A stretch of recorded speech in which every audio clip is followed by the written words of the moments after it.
সবাইকে আসসালামু আলাইকুম। স্বপ্নরাজ যাত্রা পায়ে হেঁটে 64 জেলায় সকলকে স্বাগতম। আমি স্বপ্নরাজ আছি জামালপুর জেলায়। তো জামালপুর জেলায় আজকে আমি রাত্রি যাপন করেছি কোথায়? আহ, আজকে আমি ছিলাম অর্ঘ্য ভাইয়ের বাসায়। সাইক্লিস্ট ট্রাভেল প্রেমী দেখতে পাচ্ছেন পিছনে সাইকেল। তো তো ভাইয়ের সাথে আজকে সারা রাত আমরা একসাথেই অনেক গল্প করেছি। তো ভাই, এখন তো চলে যাব। আপনার সাথে তো পরিচিত আমার সত্যি অনেক বেশি ভালো লাগে, যে স্পেশালি আপনার যে বই টেবিলে দেখতে পাচ্ছেন, বই প্লাস খাটের চোখের ভিতর অনেকগুলো বইগুলো দেখে আমি আসলে একদম সারপ্রাইজড, মুগ্ধ। আপনার একটু অনুভূতি যদি বলেন, শেয়ার করেন। কার প্রতি?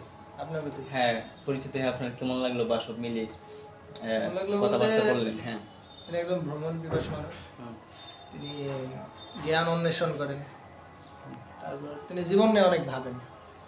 তিনি অর্থ কষ্টও ভোগ করছেন, আবার প্রেম বেদনাও ভোগ করছেন, আবার প্রেম বেদনা বলতে সবকিছুই, বাচ্চার প্রতি প্রেম, সমাজে মানুষের প্রতি, আবার বাবা মার যে আশা আকাঙ্ক্ষা থাকে সেগুলো থেকেও অনেক কিছু, মানে বঞ্চিত হয়েছেন বা রাখছেন অনেক কিছু।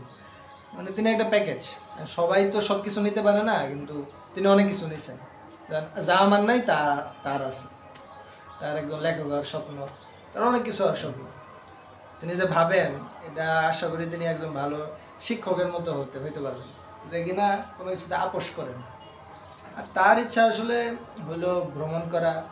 মানে তার চারটা কি জানি ভ্রমণ, জ্ঞান অর্জনের চারটা পন্থা। জ্ঞান আর স্বাস্থ্য ঠিক থাকলে সবকিছু আর কি ঠিক থাকবে। সেই হিসেবে তিনি এখন বর্তমানে শুরু করছেন 64 জেলা হাঁটার মাধ্যমে ভ্রমণ। আগে শুরু করছিলেন সাইকেলের মাধ্যমে, সেবার দেখা হয়নি, কিন্তু এবার দেখা হলো।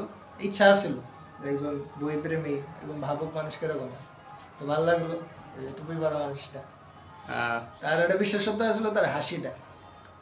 সব সময় মধ্যে হাসি দিত, একটা দাঁত বের করে হাসি দিত। এখনো হাসিটা দিতেছে, কিন্তু মানুষের সামনাসামনি দেখলে বোঝা যায় মানুষ আসলে কিরকম।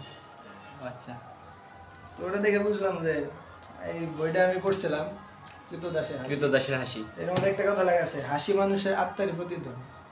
তো ওটা অলিভারে দেখে বোঝা যায় যে তার যে হাসি, এটা তার আত্মারই একটা প্রতিধ্বনি। তার আত্মার মাঝে যা আছে, তার হাসির মধ্যেই তা আছে।